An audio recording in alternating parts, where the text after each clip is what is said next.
और हम लगातार इस घटना से अपने दर्शकों को रूबरू कराते रहे हैं कि सारे पक्षों से अवगत कराते रहे कि किस तरीके से मनुवाद पर परिचर्चा करने मात्र की वजह से बीएचयू प्रशासन ने इन छात्रों को जेल भिजवा दिया था। तमाम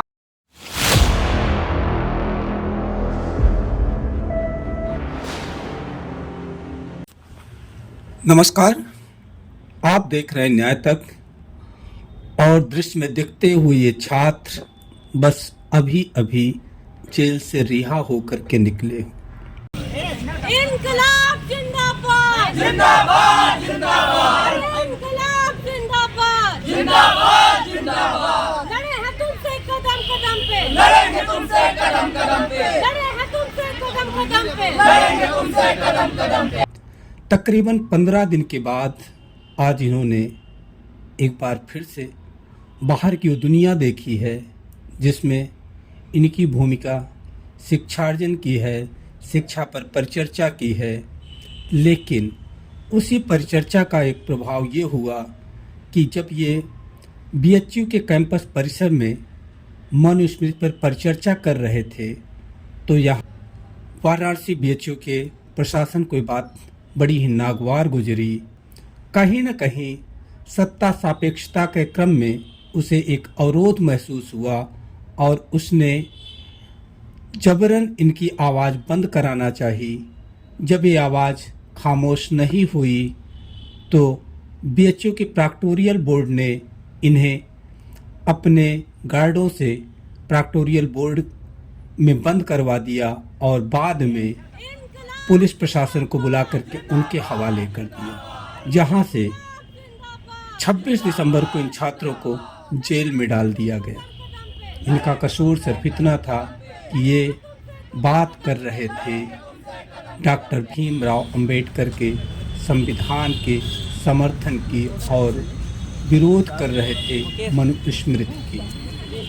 तो क्या आने वाला समय ऐसा ही होगा कि जो प्रतिरोध की आवाज़ें उठेंगी, जो विरोध की आवाज़ें उठेंगी, सत्ता की सापेक्षता करने वाले लोग उन्हें अपराधी घोषित कर देंगे, उन्हें लोकतंत्र के लिए खतरा बता देंगे। आखिर ये कौन सा लोकतंत्र बनाना चाहते हैं जिसमें लोग के अभिव्यक्ति की स्वतंत्रता पर ही अंकुश लगाया जा रहा है।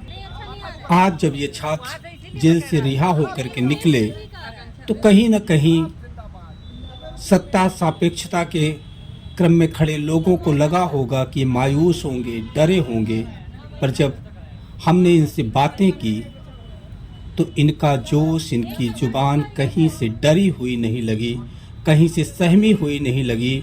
आइए इनको सुनते हैं, इनको समझते हैं कि ये क्या देख करके निकले हैं और किस भाव से भरे हुए हैं। क्या बताएं? बताओ।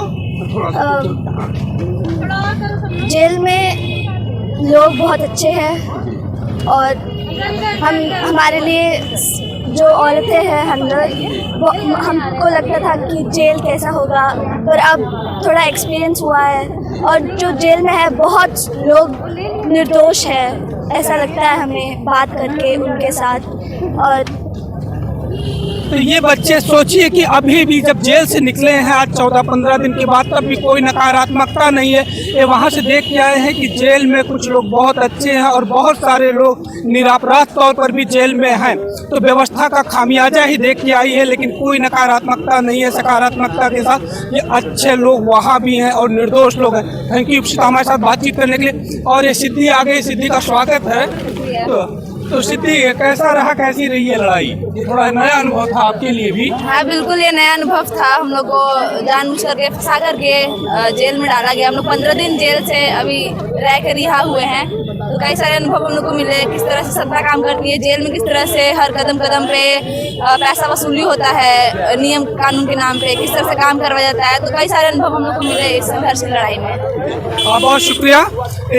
तो ये सिद्धि है जो आज 15 दिन के बाद जेल से आई है। सिद्धि की गलती सिर्फ इतनी थी कि इन्होंने मनुवाद पर चर्चा की थी, जो कहीं ना कहीं सत्ता को चुभ गया थे कि संविधान बचाने की बात कर रही थी। ये बात सत्ता को चुभ गई थी, जिसके लिए इन सबको जबरन जेल भेजा गया। तो खैर अभी इन्हें जमानत मिल गई है, जमानत पर बाहर आए हैं। बहुत शुक्रिया हमारे साथ बातचीत करने के लिए। इधर हम बातचीत करते हैं। क्या नाम है आपका? मेरा नाम अमर है। अमर, तो अमर क्यों आपको जेल भेजा गया? ये स्टेट और यूनिवर्सिटी प्रशासन की एक साजिश है कि जो लड़के, जो स्टूडेंट यूनिवर्सिटी के कैंपस में अपने हक और अधिकारों के लिए लड़ते हैं, उन्हें एक फर्जी मुकदमे में फंसाकर जेल भेजने की साजिश की गई। और ये बिल्कुल ही निराधार मुकदमा था जिसके अंदर हम लोगों को भेजा गया और हमारी बेल को रुकवाने के लिए किस तरह के षड्यंत्र किए गए यूनिवर्सिटी प्रशासन के द्वारा। बहुत शुक्रिया अमर। क्या नाम है आपका? संदीप। तो कैसा रहा ये संघर्ष? संघर्ष कोई कुछ भी बाहर से जिस तरीके से स्टेट ने बड़े बड़े वकील लगाए फिर भी यहाँ पे न्याय की जीत हुई है। हम जेल में भी देख चुके हैं कि जो ज्यादातर कैद हैं, जो फर्जी मुकदमे में कैद हैं, उन सब की रिहाई के लिए आगे तक हम लड़ते रहेंगे कि जो गुनाह उनको सजा न मिले। देखिए छात्रों का अभी भी ना तो इनका हौसला कहीं कमतर हुआ है, ना ये थके हैं ना हारे हैं। दिखाइएगा, इधर दिखाइएगा राहुल। आज भी इनके हाथों में डॉक्टर अम्बेडकर, चक्रों और भगत सिंह की तस्वीरें हैं। तुमसे कदम कदम पे, तो ये बच्चे अपनी बात कह रहे थे, जो जेल से निकलने के बाद सीधे अंबेडकर की मूर्ति के पास पहुंचे, माल्यार्पण किया, उनके साथ फोटो खिंचवाई और कहीं न कहीं संकल्प को दोहरा दिया कि हम संविधान के साथ खड़े रहेंगे, हम नहीं डरेंगे, चुनौतियां कितनी भी कठिन क्यों ना आए पर हम लड़ेंगे और जीतेंगे। तो इनकी ये गूंज निसंदेह रूप से प्रतिरोध के पक्ष में खड़े लोगों को नई ऊर्जा से भर देगी।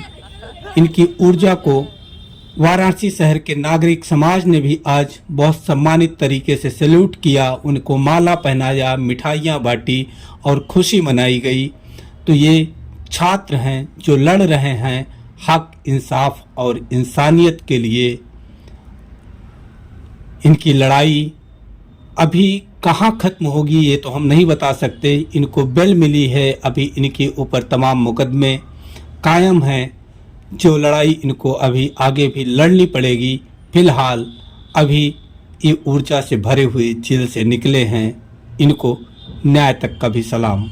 का जो सपना था कि एक बराबरी का समाज बने, वैसा समाज हम बीएचयू के छात्र और भगत सिंह स्टूडेंट मोर्चा पूरे देश भर में लड़ाई लड़ता रहेगा और ये लड़ाई बीएचयू से लेकर पूरे देश में लड़ी जाएगी। और हम धन्यवाद करते हैं जो जेल के बाहर हमारे सारे साथी लोग थे जिन्होंने हमारे लिए प्रोटेस्ट किया, हमारे लिए वकील साहब से लेकर हम सारे लोगों को जो बनारस में इतना बड़ा प्रदर्शन हुआ और जिसके कारण हम लोग बाहर हैं। ये लड़ाई जारी रहेगी। शुक्रिया। इनकलाब जिंदाबाद,